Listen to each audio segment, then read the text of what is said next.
Welcome to this episode of Ask Your Guides Men's Edition, the podcast where mindfulness meets masculinity. I'm your host, Alejandro, and together with our panel of mindful men, we explore openness, emotional intelligence, and what it means to live authentically in today's world. So, take a breath, open your mind, and let's dive into real conversations and real healing.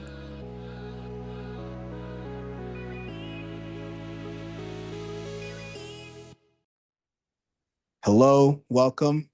My name is Alejandro. I'm a health and wellness coach, mindfulness and meditation teacher, trauma-informed yoga instructor with a heart for vulnerability. And today in Ask Your Guides Men's Edition, we have Andrew all the way from Massachusetts. Andrew, how are you today? I'm good, Alejandro. Thank you so much. It is Andrew is Andrew's back. He's been here with us before. And today's topic is on healing the inner boy. And as we begin to dig in deeper into what it means to do just that, to help our inner child heal, I want us to sort of paint the picture. So I'll start by painting the picture of how I grew up, and then Andrew, I'll pass it on to you. But I grew up in a single parent household. My mom raised me. And it's interesting because I say a lot, my mom raised me by herself, which is not 100% accurate. I lived only with my mom, but there has always been a village of people around us who who helped raise me. I grew up in a religious household, so our church family was very instrumental to my upbringing. I still have my church grandma, who is the only grandma I have alive in my life, who still loves me and calls me and encourages me, and sends me my $25 for birthday and Christmas, every single year. Um, so although I grew up in a fairly healthy household with a single parent, I also had a village of people who helped raise me. My my dad, my biological dad, was presently absent, meaning he was around when he had enough money to splurge on weekend getaways and horseback riding, and um, or he needed help doing the backyard and and washing his car and cleaning his car. Other than that, he was not around as often. So out of that, a lot of feelings of abandonment came, but we'll touch more into that. Um, but that's sort of the picture of how little Alejandro grew up. Single mom, a beautiful village around me who encouraged me and believed in me and my talents, um and a dad that was there every once in a while, every 3 months, every 4 months, every 6 months. I had a amazing stepfather. My mom remarried when I was 4 years old, and a year later he passed away in a car accident. So again, um, a beautiful father figure, a man that was bigger than life. Quite literally, the man was like 6'5", big guy, and beautiful personality, and loved us unconditionally. And suddenly he was gone. So the feelings of abandonment and the feelings of feeling left behind sort of lingered. Um, so so yeah, and as I grew up, um, not knowing that this was happening really, but a lot of men came into my life and sort of became surrogate father figures as I grew up. In high school, I had a coach who was really my leadership teacher. He wasn't my actual coach in sports.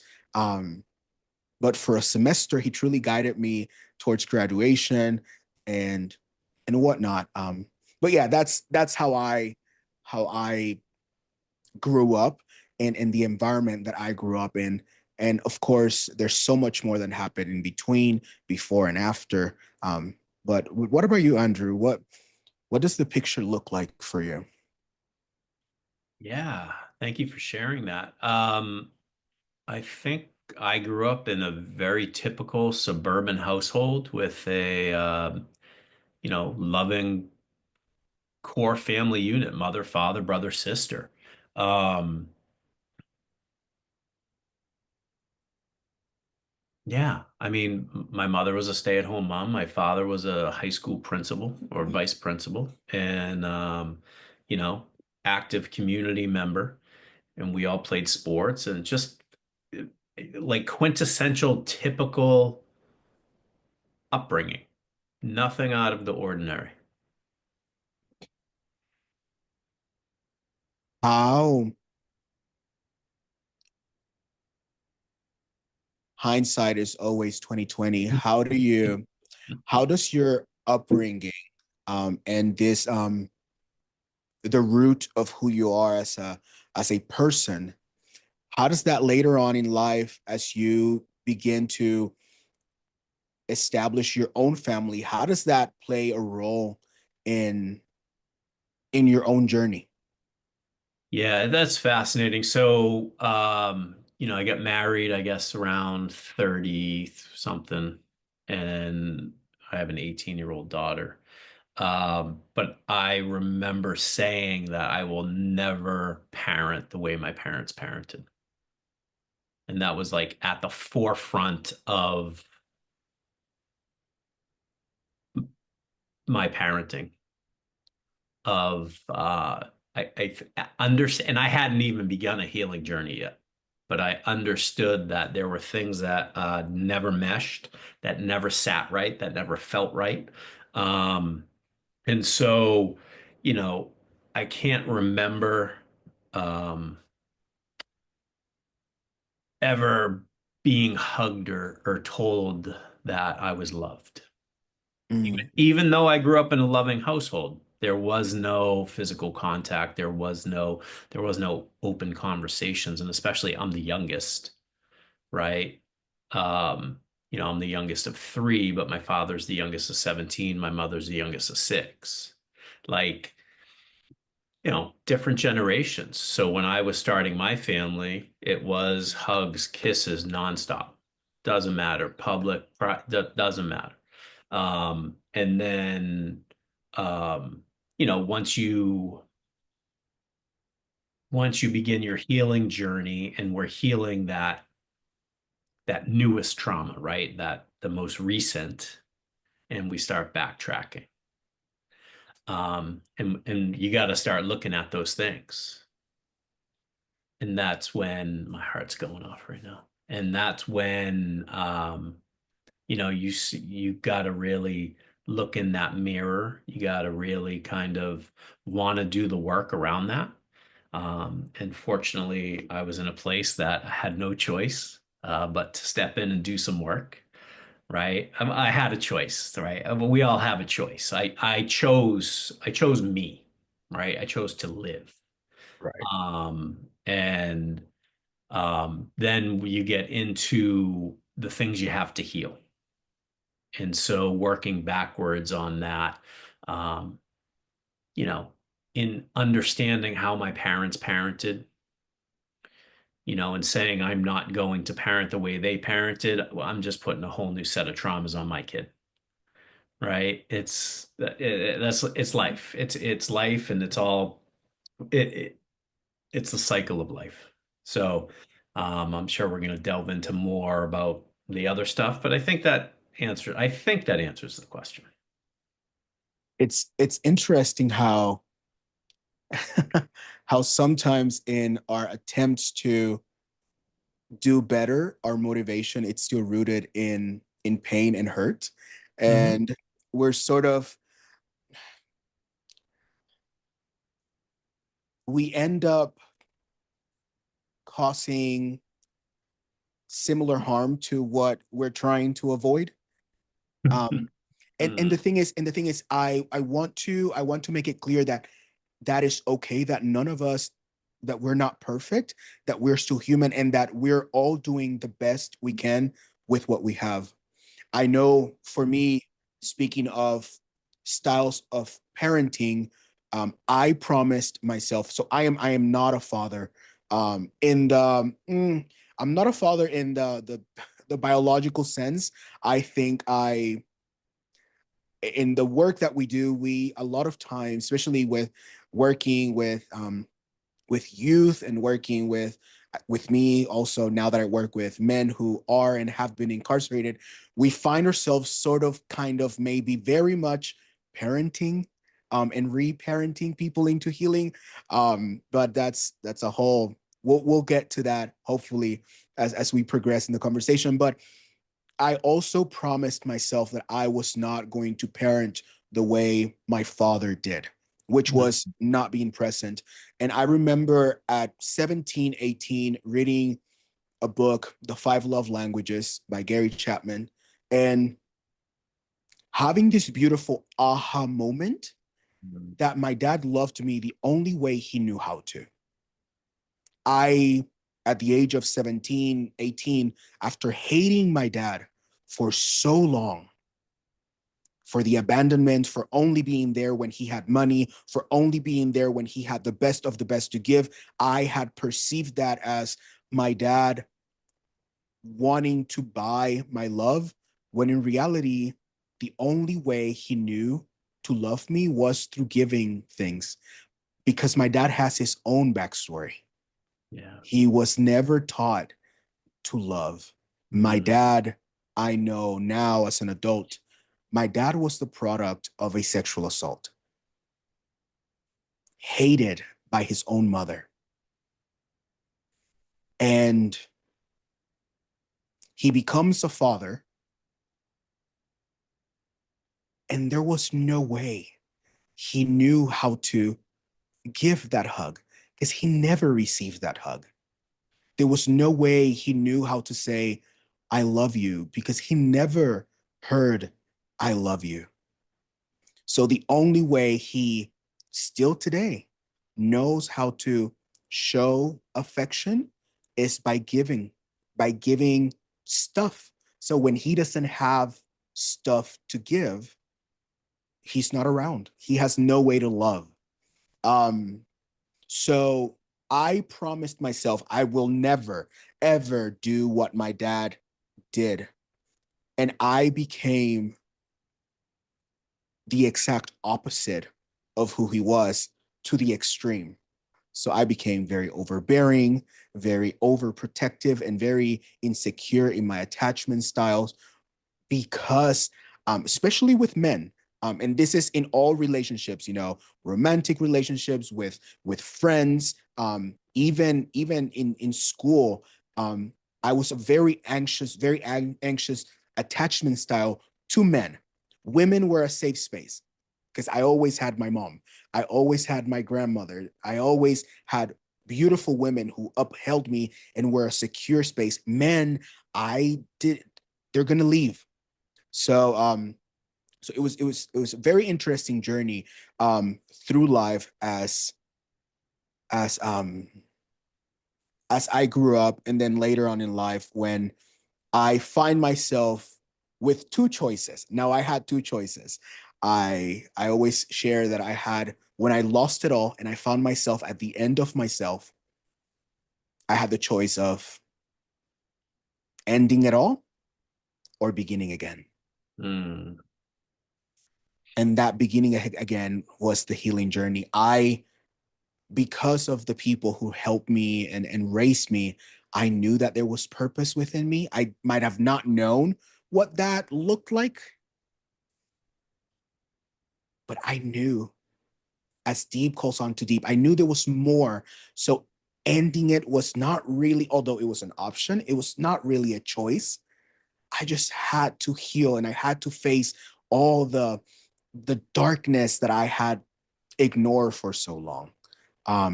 So, so speaking of the choice of healing, um, what are practices that have helped you reconnect and care for that young Andrew that didn't hear the I love you or receive the hug? And I know both of us started our healing journey as adults. You already had your family. I started my my intentional healing journey at around 22, 23. Um, so how do you get to the point where you are faced with the choice, I either healed or I not? And how do you choose to heal for in your story, in your timeline? Yeah, it wasn't even a thought of do I heal, right? Because I had no idea what like healing. I don't even know what that is. This is a decision to live or to die, Mm. right? It's that simple. And this happened, right? I'm 48 years old when this takes place. My whole life just falls apart, just completely and utterly falls apart. Um, and I didn't know what to do. And so I am a veteran special ed teacher that runs behavioral programs, and I am a Hall of Fame volleyball coach. I know what to do, except I didn't know what to do in my own personal life, right? And the first thing I did was I reached out and asked for help, right? I made two phone calls and I called my teacher that I had taken some classes with, just kind of like meditation, breath work, little yoga, but she is the penultimate teacher. And so I called her and said, I need help. And I called my therapist, who I had never worked with, and I said, I need help. So for me, it was that vulnerability piece of stepping out of what was typical, right? And saying, somebody help me. I have no idea what to do. And so stepping into that, um, in meditation saved my life. I say this on every one of my lives. Meditation saved my life because it was the only time in my life that I had ever experienced peace. And through the practice of meditation, I got to know me. And then realized that probably from the time I was 8, 9, 10, I have been acting my entire life to be loved, to fit in. Um, I am the perfect mirror for anyone, or I have been, I should say. Because if you put me in a situation, I'm gonna figure it out in no time and what is needed to be accepted in this situation. Um, Only to feel so lonely my entire life, so Yeah, lonely. yeah. Um, and so, in this moment of age 48, and Ryan asked what happened at 48. So at 48, my marriage fell apart, right? The marriage falls apart. I've got a house. I live on Nantucket. It's a beautiful island. It's a vacation island, but I live here. And so I've got a house. I've got a wife. I've got a daughter. We've got a restaurant. I'm a teacher. I'm a coach. I've got basically everything you could want. We've got the club memberships and we're taking vacations and everything is amazing. We're drinking fine wines and smoking cigars. And I think I've made it. I think I've got everything. And then boom, it's gone. Everything's gone. Friends disappear. Family stops talking to me. Wife won't talk to me. I'm like, what just happened? I have been literally abandoned. And so I have this choice to make, right? Because if the conversations had happened previously, I never heard them. But in this moment, I said to myself, if what's been said to me about I need to change, that I'm the problem, I'm going to do it. Because when the universe spoke at this moment at age 48, I heard it loud and clear. And, it was in that moment that I chose. I chose me. I chose to live and to make the changes that I needed to make if they needed to be made. I can't even be certain that they needed to be made because I take, and I've said this in every one of my lives, I take 100% responsibility for my 50% of the relationship. But I went at this headlong of I don't like how I feel. I don't like what's happening right now. And I certainly don't like myself. And so diving into that healing led me through the different layers, the different levels, the different ages of Andrew, and led me all the way back to the young Andrew who needed the love, who needed the adult that I am now. And to do that work has been nothing short of painful. Pain, no, utterly rewarding, right? I'm not gonna lie, like healing is not like So it, let's keep it 100. Healing yeah. sucks. Yeah, Healing healing is is it's not glamorous by any means. It is not glamorous. Uh, right. but there is no way, but it is beautiful. And there's no way in a million years I Correct. could have ever envisioned sitting here, feeling the way I feel, talking with you and sharing this. This would never have happened in my mind at age 48. Because at age 48, I'm just looking to make it to the next hour. I'm just looking to make it to midnight. I'm looking to make it to 4:27 a.m. so I can wake up and go catch a sunrise every day and start my meditation. And then I got to make it until noon. And then I've got to make it 1 week in between my therapy appointments. And what do you mean I have to wait a week? This is ridiculous. Like I am by myself and it's the most disgusting feeling ever. But thankfully, there was meditation. And Yeah. thankfully, there was the understanding of let this shit go, all this emotion, let it fly out, sit with these feelings. Don't do anything with these feelings. Don't do anything. Just sit with them. That was a hard one. That was a hard one. And so that's kind of where it all started, right? And you're taking me right back. There's a bluff overlooking the ocean, and that's where I spent close to a year just walking that spot, man. Just walking that spot. It's it's interesting how you bring up that as even as a young child you learn to act a certain way Yeah. Oh, to 100%. to to to fit in. I think you and I have this in common. We learned to be chameleons. We learn to wear the right mask at the right place and time to Yeah. be accepted. And it sounds to me like we were probably pretty popular people, No. and and we were likable, and everybody around us might have liked us. I know for me that was true, and I didn't even like myself. Not only because I was not being myself, but because I didn't know who I was. I had for so many years worn the masks of that I believe people wanted me to wear. The good church boy, the the the loud leader in school that would encourage students in seventh grade to skip class to go to the beach, um, and um, and we would do it, and that was being cool. And in the quiet of the night, when I sat in my solitude, there was such emptiness. And I look back and I read my journals. I've been journaling since I'm 13. I read my journals and I am very honest in my journals about how come it seems like everybody likes me and I still feel so lonely. Um, I I'm going to know. jump in right there because I was not liked. Um, Okay.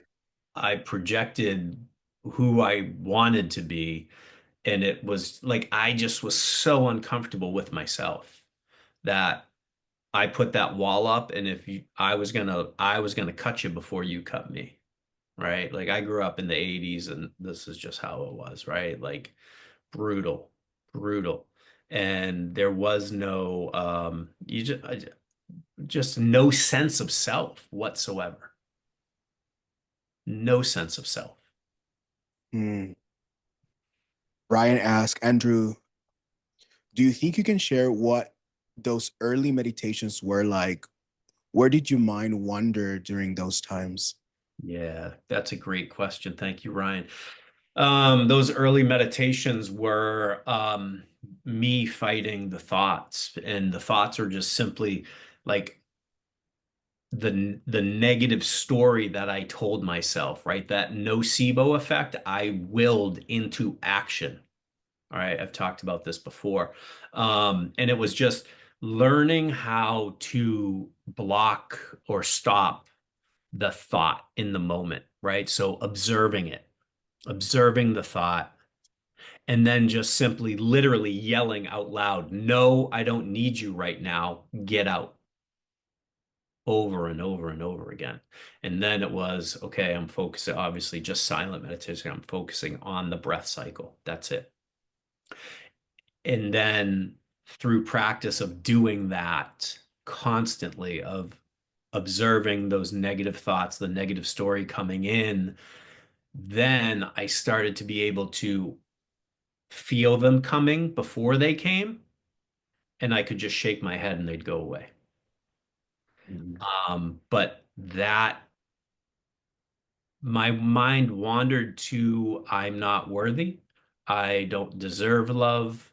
Of, it was a victim mentality, right? Of why does this continue to happen to me? I didn't understand patterns.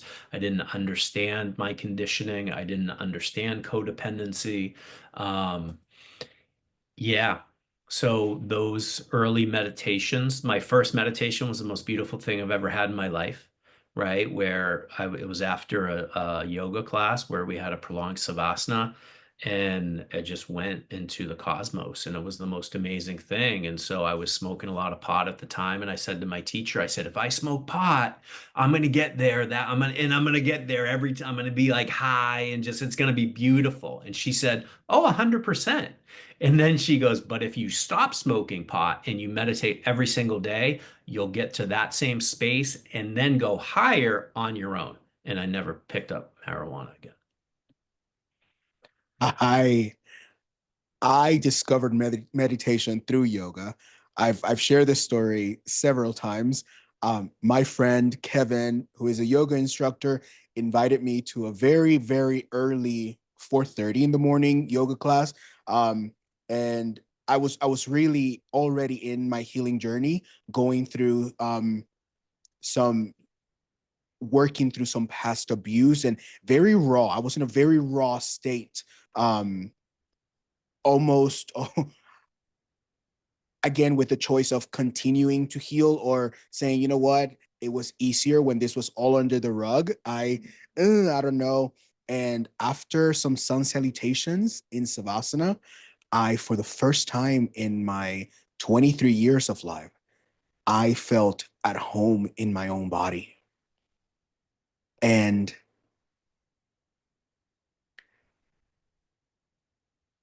I felt comfortable in the stillness and the silence. Mhm. There was there was nothing and there was everything in that moment. The reality of what I was working through was very present, yet it was not, it didn't feel like it was harming me. It almost felt, I felt whole for the first time, even with the mess. Wholeness. Sometimes we hear the word wholeness and we see it as this sort of fulfillment of a healing journey, and I am whole when I have achieved some sort of level of growth. But wholeness in that moment for me was laying on that yoga mat in that gym and being 100% myself, even with the pain, even with the mess, even with The young me crying out loud, help me, what have we done? Help me, what have been done to us? We are incomplete. We are broken. It felt that way. And that was wholeness. And it was in Savasana where I found meditation, a meditative state. I know for me, I'm sorry, I know for me, um, growing up in the church and in a religious environment, um, prayer was a part of my life. So there was a practice and a discipline of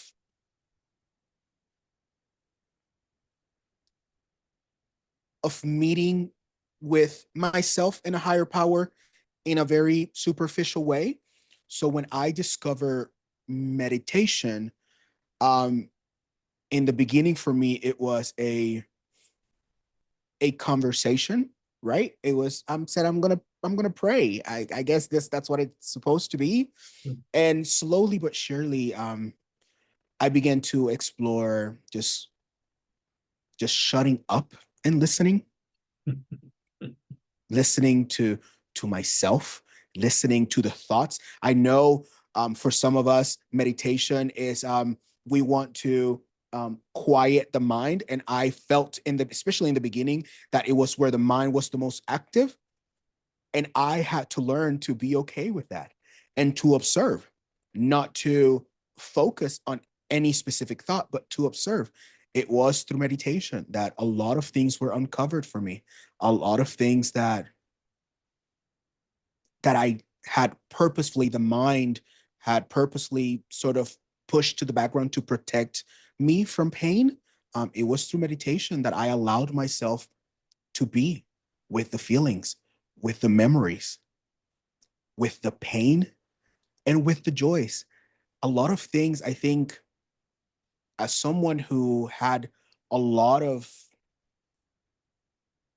capital T traumatic events as a young boy, a lot of joyful moments were also sort of um, overshadowed by the pain. So it was through meditation that I was also able to find the joy of my childhood. It was not all bad. I had really good moments with my dad, the moments that we did have. And somehow my mind had only focused on the fact that he didn't show up to the school production, that he didn't show up to the church production, that he was never there. But when he was there, we had some really good moments. We went horseback riding. And although it's not a passion of mine, it was a passion of his. Those were really good moments. And we bonded for that weekend. Um, so yeah, so absolutely, um, meditation has been one of those beautiful tools that have helped us heal and become aware of what is and what has been. Yeah, I think a big thing for me in terms of the meditation and, going back to Ryan's question of understanding the patterns of thought that I'm having, and then being a behavior specialist, understanding that, well, those can't just be independent. So let me just kind of do a little backtracking here on the patterns of my behavior, perhaps the patterns of relationships. And that leads me all the way back to my childhood of um, kind of, you know, what I was looking for, I guess, of but not knowing how to get it because I never learned how to communicate, right? And this is a whole nother portion that we'll get into, I'm sure. But yeah, it's just observing that and recognizing those patterns and realizing this isn't independent of anything else, man. This is just the time you're observing it in real time. So Yeah. Um, Andrew, how do you know today when your inner child, when little Andrew is calling to you for attention, or healing? How do you know today? What does that sound like? What does that feel like to you today? Yeah, that's a great question. That's a tough question. Um, I guess going to Andrew inner child and Andrew adult, right? Like, yeah, I'm both in all, and so I'm just one. And so whatever I'm feeling, I'm just attributing to, one of those variations of Andrew kind of like poking me a little bit, being like, dude, wake up, wake up. You know what? Be patient. Stop talking. Give someone some love, right? Because I think one of the things for me is, and like I come on and I give talks on self-love because I had no idea what self-love was. Um, and so the most powerful thing is to give, and understanding that I'm not just giving it to others, but I'm giving it to myself because I've had to do, or again, I haven't had to do anything. I've chosen to do um, some healing work, working back through all those energetic seepages, right? All the way back to the first real one that I can remember. Um, and so when I feel alone, to answer your question, when I feel alone, and my biggest trigger is not being heard. Mm. And it's not being heard. And so as a special ed teacher, as a behavior specialist, as whatever I do now, like I pride myself on my honesty because it comes from here now.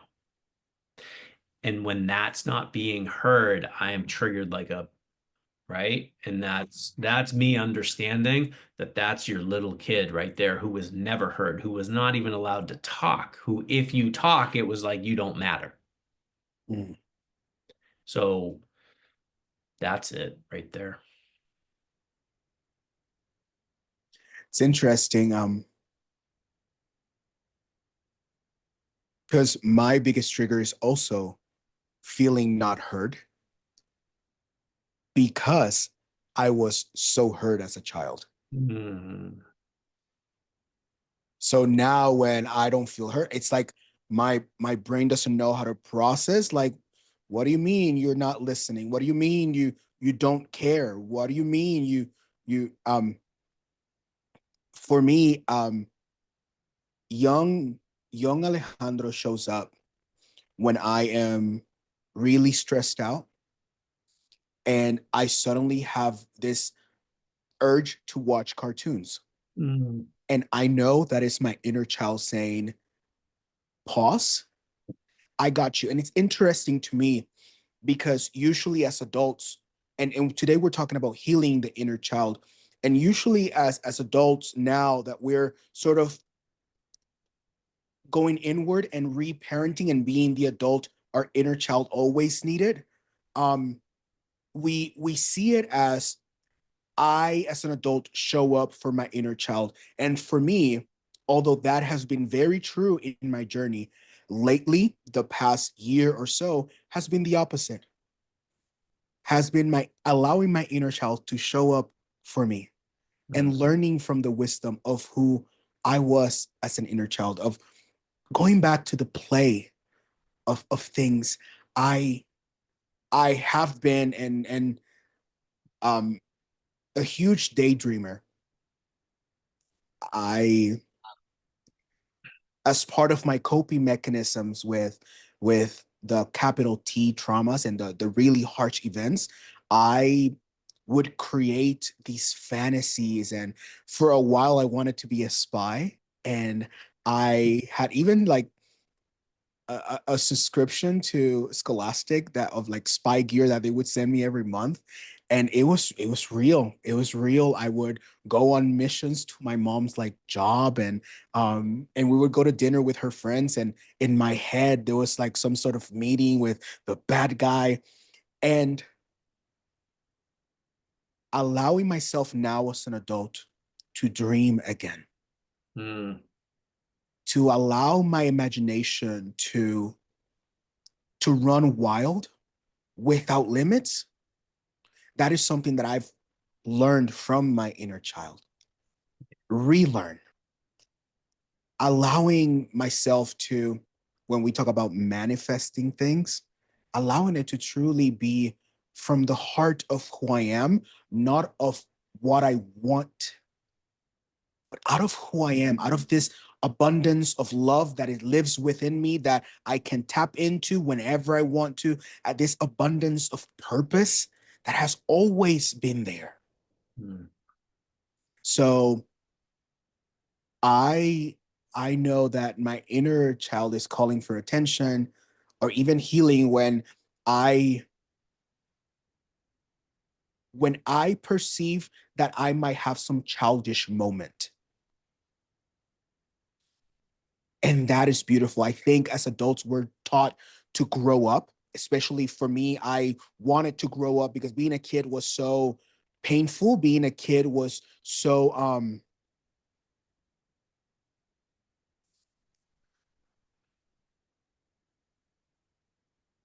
it was so silencing. It was so tough.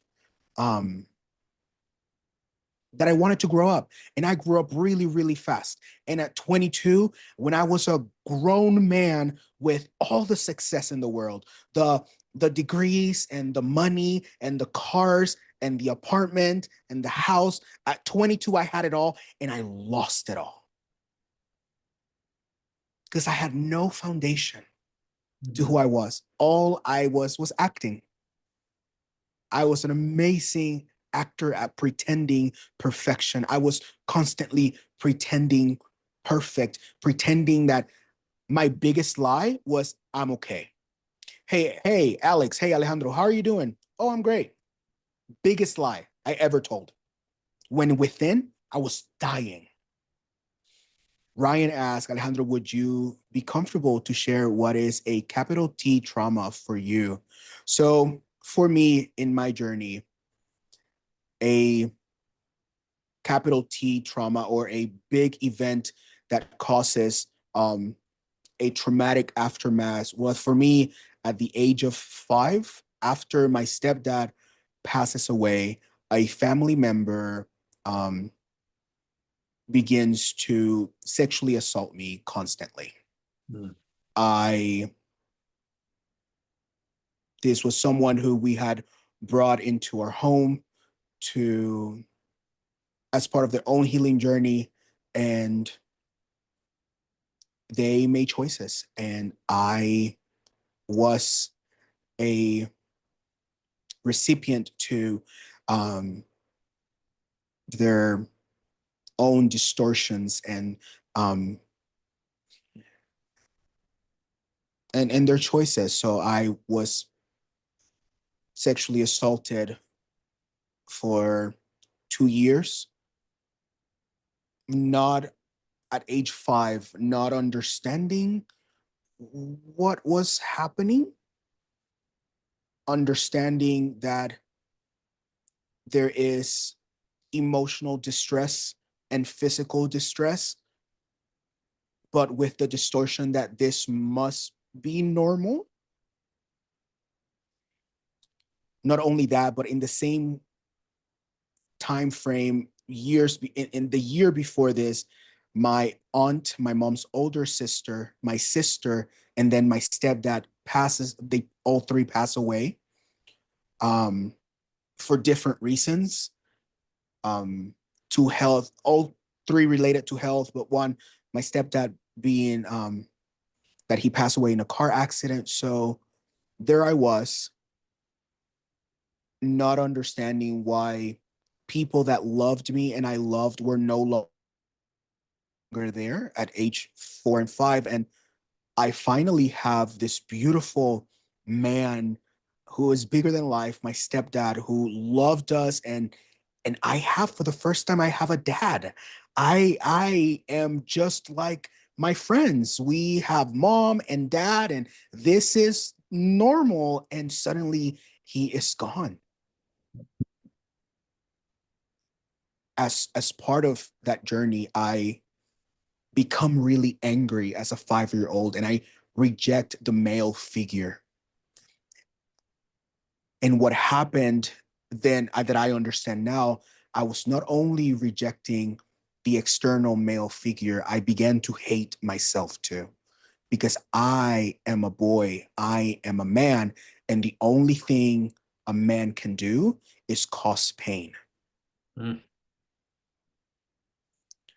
So at the age mm, of 5, 6, 7, I had already a seed of hatred growing within me. And later on in life, I end up in theater school and doing theater professionally. And it was fairly visible that I was not the stereotypical manly boy. I was raised by women, and I had learned to talk like women and move like women. I was repeating what I learned. And I still today, not only because I'm Puerto Rican, but I talk a lot with my hands, which is not very manly for some, which is fine. No issues with that. Um, but at school, kids are kids. And I must have been gay. And I had no idea what that meant. But hey, everyone said, "Oh, Alejandro, yeah, he's gay. Yeah, Alejandro, he's gay." I was in 7th grade, and I was at a theater school that we had ages 7th to 12th grade. Um, it was an art school, and two seniors during one practice decided to show me that I was gay. And at age 12, I was sexually assaulted again. mm, And I knew it was wrong. And I ended up going to the security guard that same day. And the security guard asked me what happened. So I told him. And then he asked me to show him what mm, happened. So again, men were not to be trusted. Men were bad and hurtful. And I am a man. So, so Ryan, to answer your question, that is the basis of what capital T trauma for me um, looked like. Um, and at age 22, I had buried all of this. What happened when I was 5, 6, and 7, I did not remember any of it. I had completely buried it until I was 18 at a party, and someone made like an approach, and everything came rushing back in. And I remembered everything. And I remember running outside of the house, and my best friend kind of was like, what the hell is going on? And he ran after me. And I just threw myself on the floor and started crying. He's like, yo, what is going on? And for the first time, I was like, this happened. And I just remembered. And so the healing, I again at 18, I said, nah, F this. I don't want to, I don't want to deal with this. Like I was fine before. I was good. I was already on my way to my career. And I was like, I'm good. Forget it. I'm fine. This happens, right? And at 22, I could no longer hold it in. Everything imploded, exploded. It was a huge mess. And again, I had two choices. I had the choice, okay, so we end it here and we're done, or we heal and we do the work. And and the work was tough. The work was rough and it sucked. Oh, but how beautiful it has been. mm, And that's on real talk. That's on being 100% honest about about the healing journey. Those quiet moments in meditation, Andrew, sucked in the beginning. When memories would come back up, when I would out of nowhere, because I had said yes to healing, and the universe, God, my own body, my own mind believed that yes. So when I would sit in the quiet space in the middle of the night and I would cross my legs, because that's the right way to do it, right? Just, I would cross my legs and I would sit there in stillness and I would breathe. I had already said yes to healing. And my mind, my body, the universe was like, okay, let's go. Bam, one memory. Bam, another memory. And I'm like, nah, fuck this. I don't want to do this. This is crazy. So it has been a beautiful, all that to say that it has been a beautiful journey. That yes, it has been painful. Yes, um, it sucked in the beginning, but that's what happens when you're like tending to a wound, when the wound has been infected for so many years. There's a scraping that happens, and then the stitches. Sometimes there's no local anesthesia or anything. It's just come here. Let me use this needle of love and this thread of hope. But there's no anesthesia for this. This is raw dog in it. And yeah, yeah. So that was long winded. So I apologize, um, but thank you for your question, Ryan. Um, Thank you for sharing that, brother. yeah, you're welcome. You're welcome. Um, so we've talked about um as growing up, there was this for you, Andrew, there was this lack of the words of affirmation, the I love yous, the the hug, that physical touch that says, I'm here, I'm present, we're grounded together. Um, let's go, let's fast forward to now, um, being an adult, knowing, you made the choice. I, I'm not gonna be that. I'm not gonna repeat that pattern of not saying the I love yous, of not hugging. How does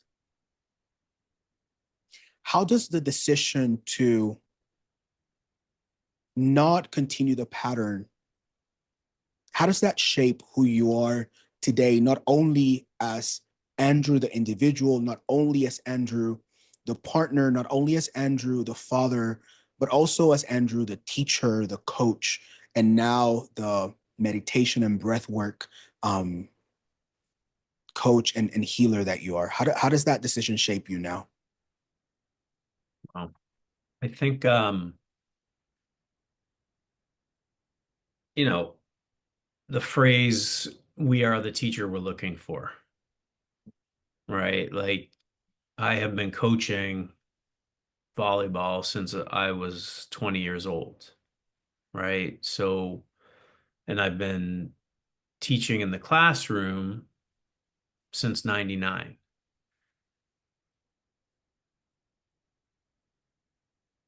And I think how I teach, maybe not how I coach volleyball, but how I teach my kids, as a special ed teacher working with a behavioral population, patient, compassionate, listening, being what I always needed for myself, but being it for my students. But when school ended and I left to go home and the door shut behind me, that Andrew didn't exist. I went home and played a role. And that is a brutal um, reality to come to when that hits. Because then it's questioning yourself of, well, I could have changed all this before had I known, right? But timing is divine, and that's it. Timing is divine, right? And there's no going back and saying, I wish I could have. I'm here now and I'm celebrating and I'm grateful and I'm forgiving of myself, right? I'm forgiving of myself for acting and behaving how I acted and behaved because that's all I knew. Um, yeah, it's ultimately being the teacher that we need. Yeah. And in meditation, in this process of coming to that understanding, coming to that realization is just another light bulb moment. And it's, when they happen, it's with tears of joy that because now you're understanding something. Now you're like, okay, that's another. And I have no, again, at this point, I have no idea what healing is. I have no idea like what I'm doing. I have no idea what I'm doing. Literally, I'm just trying not to die. I'm literally just trying not to go back. Like I am not going backwards. How do I how do I do this?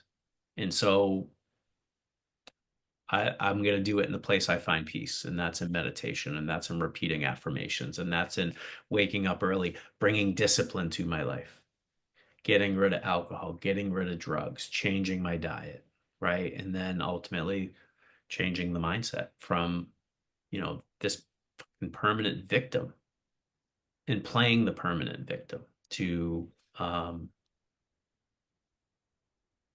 stepping into owning it and owning my Right. power. Um, and only through vulnerability and forgiveness did I even understand what that meant. Right. So I don't know if I answered your question. Yeah. Yeah. Yeah. Yeah. I think one of the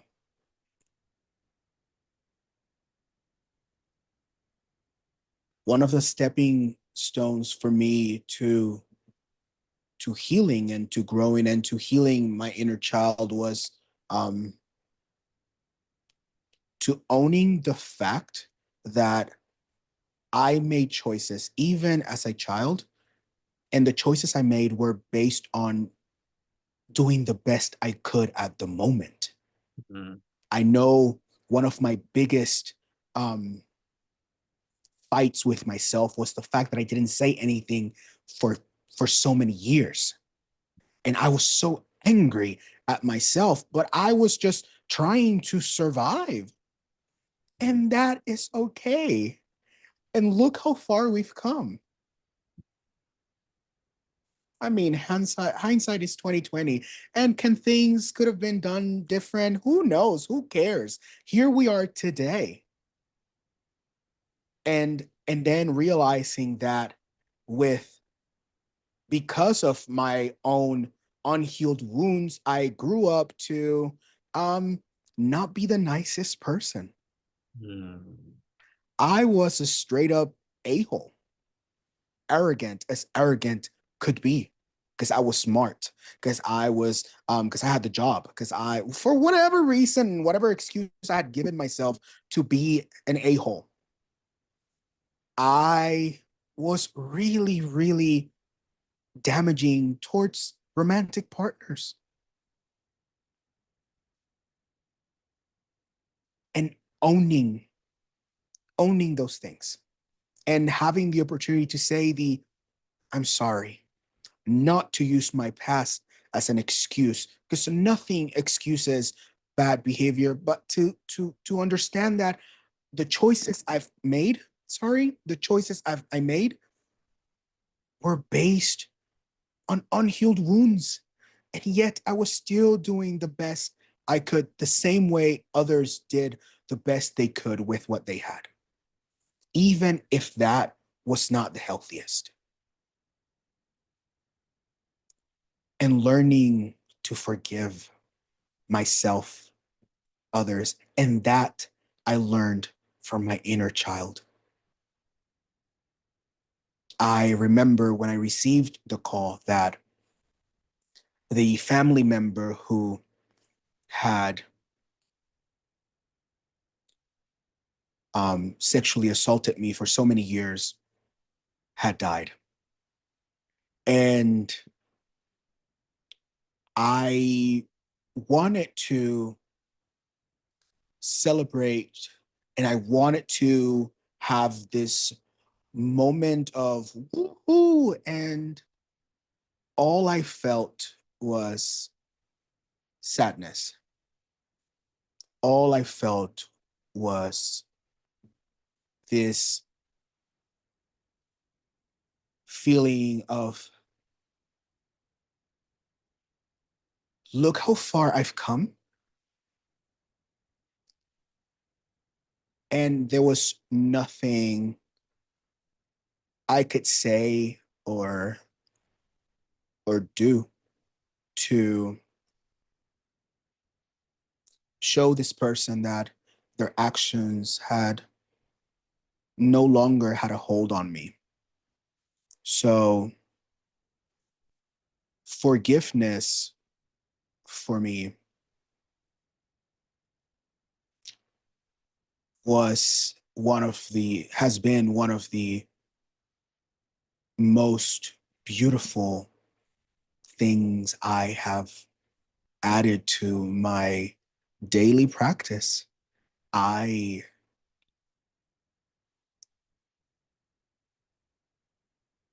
I there was a summer that I was working at a preschool classroom as a behavioral health observant, and one of the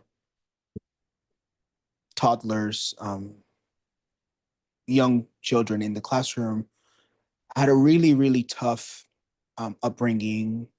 A mom who was an addict, who in her moments of psychosis tried to drown this little girl. And I remember she would have a really hard time falling asleep. So I would sit next to her to be present while she tried to self-regulate and try to fall asleep. And the court ordered that they would have supervised visits. So whenever she would come back from lunch from the supervised visit, it was really tough those days.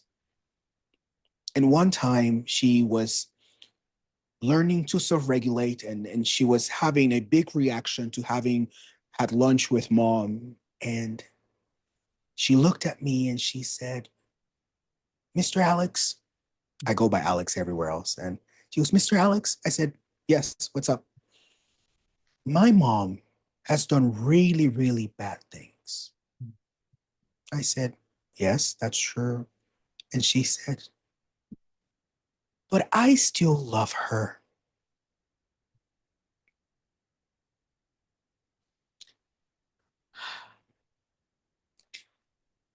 And in that moment, my inner child connected to the confusion. And as a child, how do we marry the pain and the love? And the choice I had at that moment was to either focus on the pain cost or the love that existed, which both can exist. And it's maybe a topic for a different day.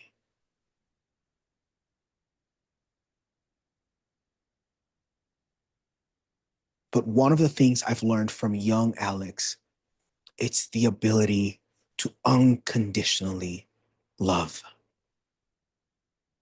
There's something so beautiful about who I was as a child that saw beyond the actions.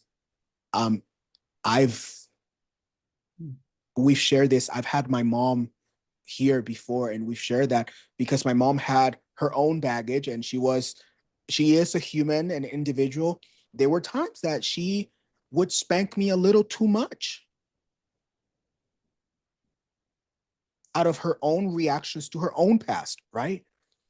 And I still, yeah, there was physical pain for me, but love was so much bigger. So one of the things that I've learned from my inner child is the ability to love unconditionally, not to excuse or justify bad behavior, but to understand that love is the most powerful force that lives within us. Um, so, Andrew, what did your inner boy needed the most growing up? Hmm. I don't have tissues with me. I forgot them. So go ahead, but go ahead because I already know. Go ahead. Go ahead. Now I look up back on this in a like with such positivity, but it was such a um life altering moment, right?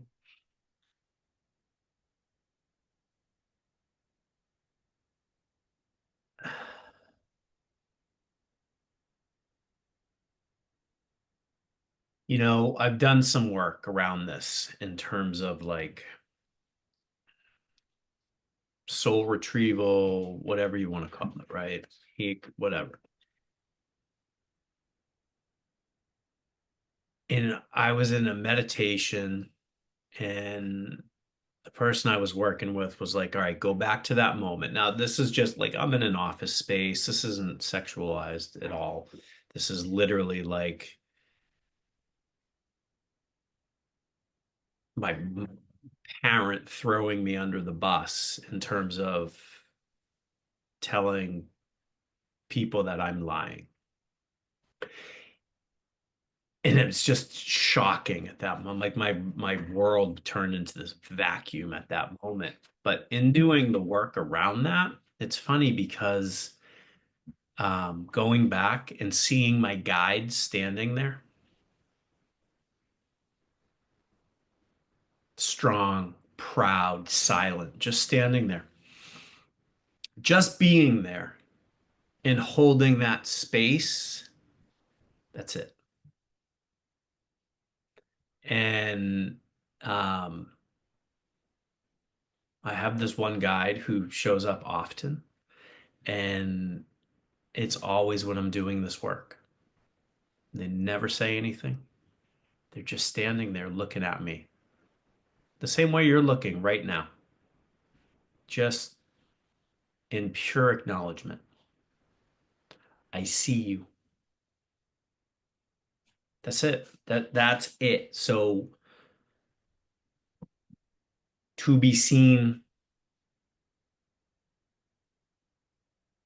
to be to be seen. That's it, man.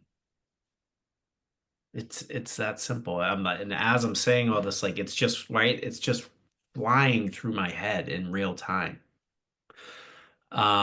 And so as a high school teacher, as a high school meditation teacher, my job is to just simply hold space.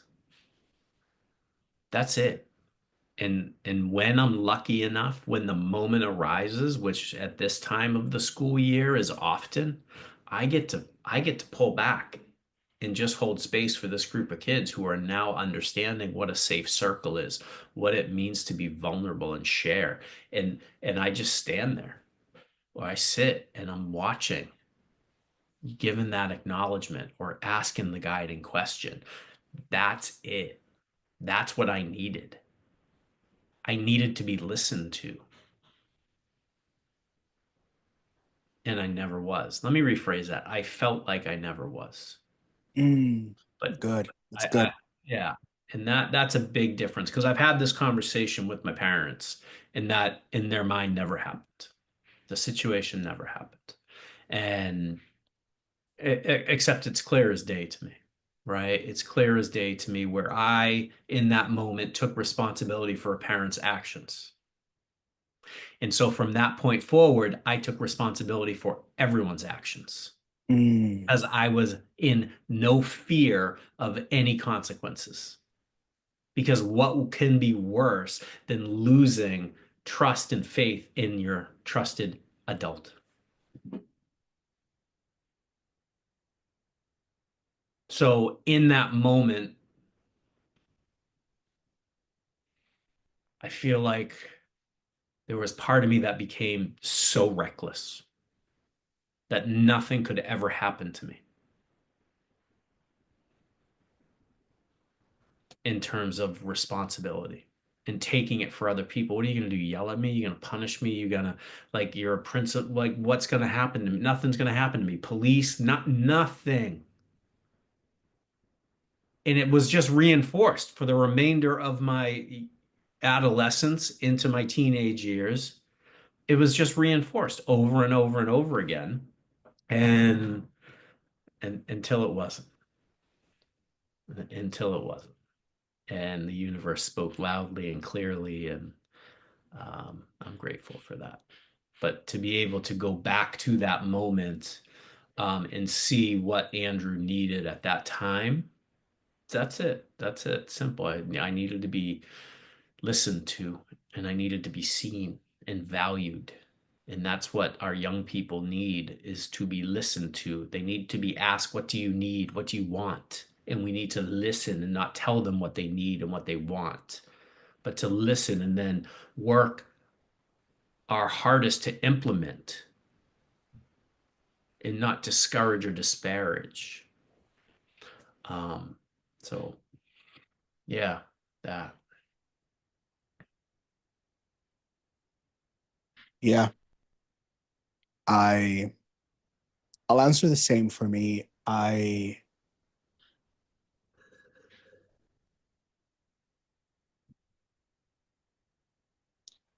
young Alejandro, baby Alejandro, needed to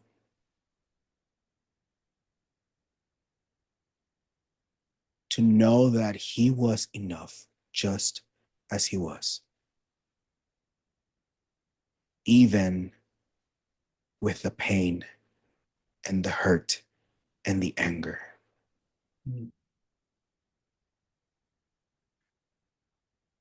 I needed to know that it was okay to be angry, that it was okay to to feel whatever it was that I was feeling, that it was okay to not have things figured out. One of the things that happened when my stepdad passes away is I saw the distress in my mom. A few months before, her daughter had passed away. Months before that, her sister had passed away. So my mom was also going through a lot. So I decided as a 5-year old that I was not going to give my mom more pain. So I buried it all. And what I needed the most was for someone to tell me that it was okay to feel. And this is all I went through years of psychological treatment. I went to child psychologists and nothing came up. My ability to bury my pain was so strong. And as an adult, I understand that I became so good at not showing pain out of love because I loved my mom so much that I just didn't want her to suffer. So, what I needed the most as a 5-year old was for someone to say, it's okay to feel whatever it is that you're feeling. Let it all out. So, now as an adult, whenever I feel confused, whenever I feel lost, whenever I feel that anxiety might be creeping in, I find the meditation cushion, the sofa, the floor, the ground. I live in the desert, so the dirt, there's no grass here. It's just dirt. I find the dirt and I say, Alex, Alejandro, it's okay to feel whatever you're feeling. And we feel. And and we feel, and we begin to not only sit with our feelings, but we begin to understand why it is that I'm feeling whatever I'm feeling. And then I can tackle it however I want to tackle it, if I want to tackle it, because it is a choice. Sometimes I just have to feel, not fix, not amend, just just feel. Um, so Andrew, if there was one thing you could tell anyone who is wanting to do some inner child healing, if there's one thing, one advice, or a guiding word that you could give, what would that be? Wow, there's so many, man. Like, I didn't start this to heal an inner child, right? I just wanted to stop the pain from the dissolution of my marriage, right? Of, you know, when this occurred when I'm 48, and you just brought this up, um, I felt, right? I felt for the first time because from a very young age, I was just numbing because I had no outlet. I had no way to communicate. I didn't know how to communicate. Um, because even if I did, or this probably goes back to a time I haven't remembered yet of sharing and someone saying, nobody cares. And, so what do you do with that? You cry in your pillow, you know, go for a walk and cry, and you're like, what, you know, pretty probably typical adolescent or young adolescent stuff. And but having gone sober 4.5 years ago, because I could feel, because I didn't want to lose that ability to feel, um, then the clarity comes, right? The clarity comes, and then understanding the pain you're in, and then understanding patterns. You know, I guess to answer your question is be present, right? Just be present, and that healing journey will lead you to wherever it needs to go. And if that means it leads you to your inner child, then that's fine. If that leads you to trauma number one, then that's great, right? I can't, envision for however many years ago saying I want to heal my inner child. Like, no, because I probably thought I grew up fine. I probably thought I had everything, and I was just, the black sheep of the family who, you know, did everything opposite of everyone else or spoke their mind and just, regardless of being heard, right? Was just an attention seeker. And any attention is good attention. And so I'm just seeking attention any way I can, and, disrespecting anyone and everyone in my life or my parents' life so that I got attention. Um, in terms of identifying the need to go back and heal, that was through therapy, man. I'm telling, like, in collaboration with doing spiritual work that I didn't really know I was doing, right? But both my teacher and my therapist are saying the same exact things to me, and they don't know each other. Um, but to just heal in the moment you're in, and to, you know, for me, it was just, I want to feel better. I want to feel better, but I know I'm not going to numb because that's the easy way out. But because I'm feeling and I don't like the way I'm feeling, I want to heal this. I want to make this better. I just want to be better. And so that was meditation for me, because in meditation, I came to understand who I was, who Andrew was. And that brought me all the way back to how I was before everything got piled on. And with that, You come back to the curiosity of the child. You come back to the awe of childhood. You come back to the belief that people are good that the child has. And we all have that moment when life gets put on us in varying states of capitalization, right? And for me, it was always about being present and being where I am because I was moving forward. But then, in fully understanding the teachings, is that I can only move forward if I heal the backward.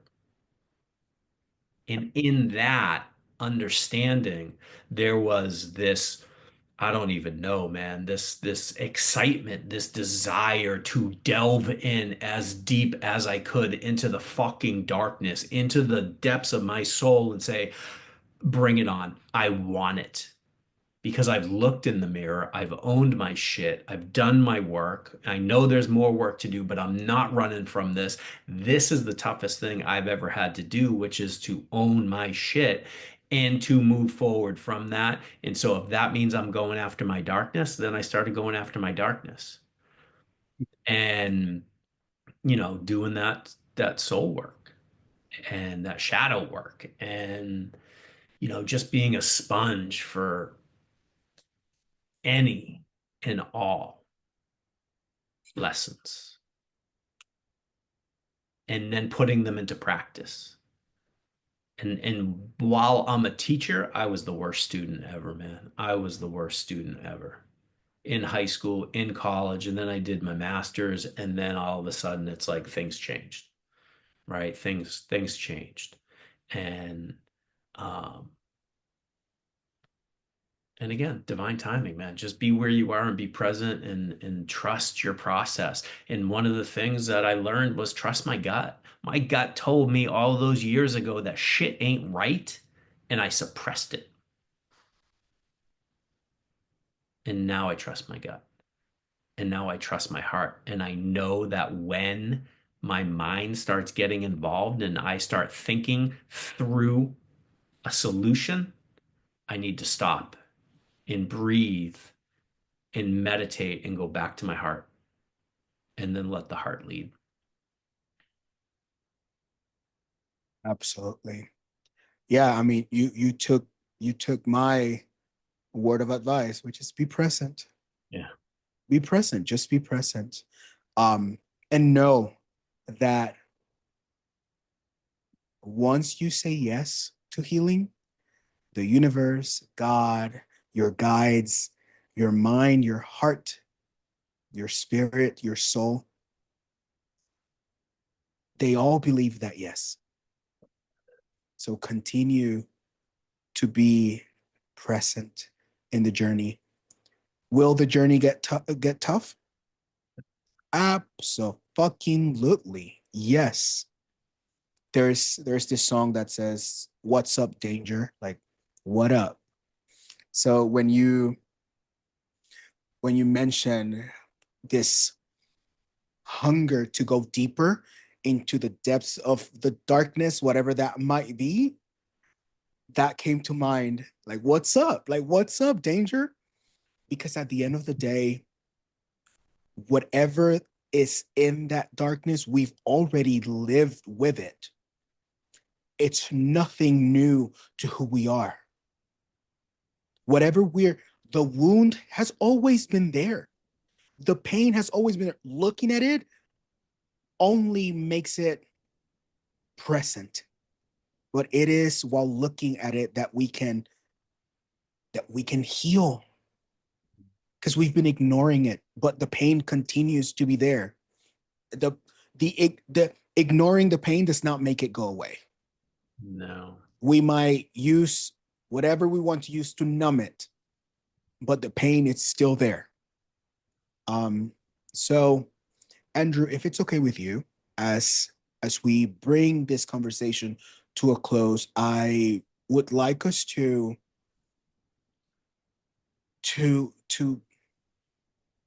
to guide ourselves, and I know the live audience here and whoever is listening to this podcast episode, to ground ourselves. I know today has had some heavy conversations, and some heavy topics. So before we ended, um, if it's okay with you, I know this. I'm just throwing this at you right now. We didn't discuss this. Would you guide us to the beginning of some grounding practice, and then I'll pick up wherever you leave it off, and we can guide ourselves to a little bit more of a grounded state. I know we again we've discussed a lot of things, and as we discuss this, I know um some feelings might be activated, and that's okay. Um, but yeah, would you give us the honor of guiding us through just something really short, something really sweet? Yeah, thank you. Thank you. What an honor. Yeah, thank you. So wherever you are, just kind of if you're sitting, if you're laying, close your eyes. If you're sitting and you can put your feet on the floor, super. If you're driving or doing anything else, and just kind of be present with us and share the energy. So if your eyes are closed, just all of us all at once take a nice inhale through the nose, fill the belly all the way up to the collarbones. And then let that breath go through the mouth. We'll do one more of those. Inhale and exhale. And then just breathe normally and naturally, whatever is comfortable for you.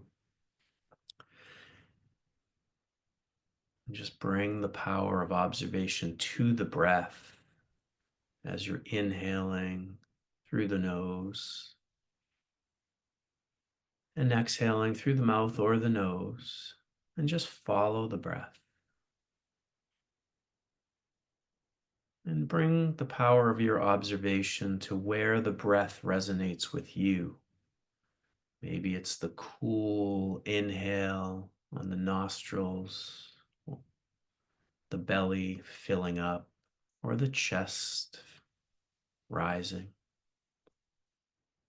And maybe the breath resonates with you on the warm exhale, the shoulders and chest releasing, and the belly coming back to resting. And there's no right or wrong place.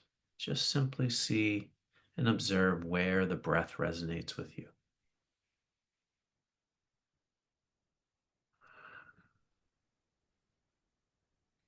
And if you can, if your eyes are closed, and if they're not, that's fine. Just pick something in front of you and softly gaze at it.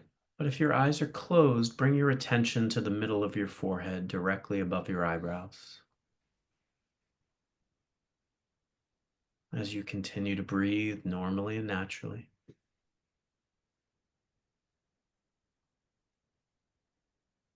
And on your next exhale, focus your attention to the middle of your forehead as you exhale.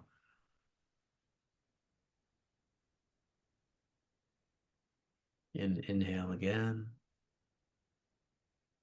And now on this exhale, bring about a sense of weightlessness, floating on a cloud, on the water.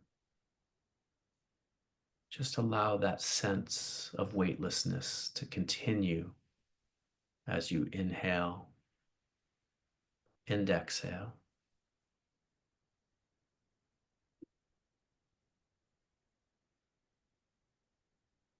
Now start to prolong or elongate your inhales to a count of 4. In your exhale, nice and slow and gentle, to a count of 6.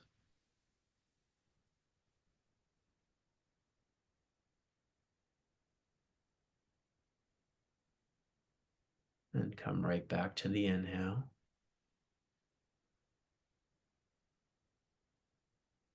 And right out with the exhale.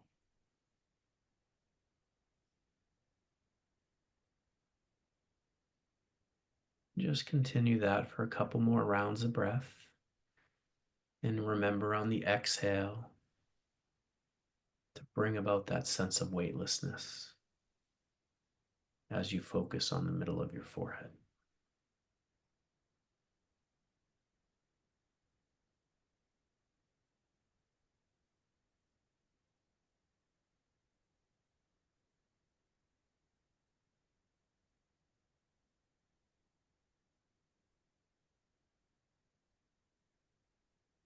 After your next exhale, take a nice, big, deep, refreshing inhale. Fill the belly again all the way up to the collarbones. Hold that breath at the top and simply say this to yourself silently. Thank you. I love you. And let that breath go through the mouth. And come back to breathing normally and naturally. Thank you. I love you. A gentle reminder to give to yourself first, gratitude and love, so that we may continue to offer and give gratitude and love to those in our lives.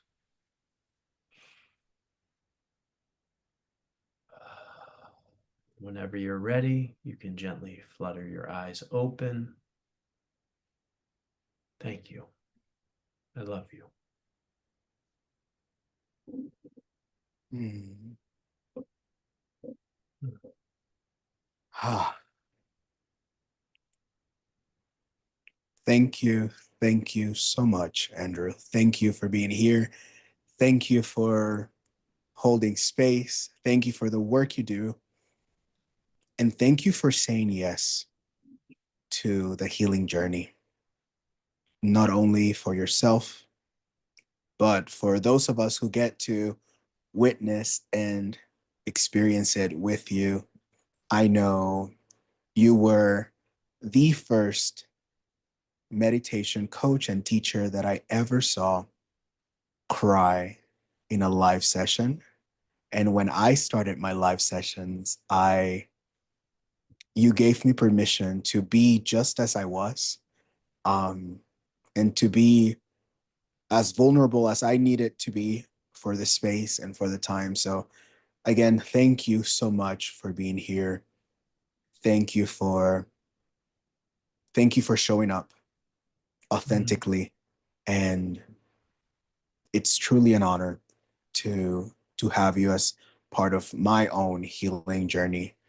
Um, to everyone who has been watching live or watching and listening to the recording, thank you so much for being here. We see you and we hold space for you. You're not alone in your healing journey. You are loved, you are supported, and you're always, always enough. Mm. You are loved, you are supported, you're always, always enough. You have not been left behind. You are becoming. You are becoming. Stay healing, stay growing, and thank you so much for being here. Until next time. Thank you for tuning in to Ask Your Guides Men's Edition. If today's conversation resonated with you, please subscribe, rate, and share this podcast. It truly helps our community grow. Connect with us on the Insight Timer app and social media to share your thoughts and submit questions for future episodes. Remember, authenticity is your strength, vulnerability your courage, and mindfulness your guide. Ask Your Guides Men's Edition is produced by Violet 108, created and edited by me, your host, Alejandro. And again, thanks so much for listening. Until next time.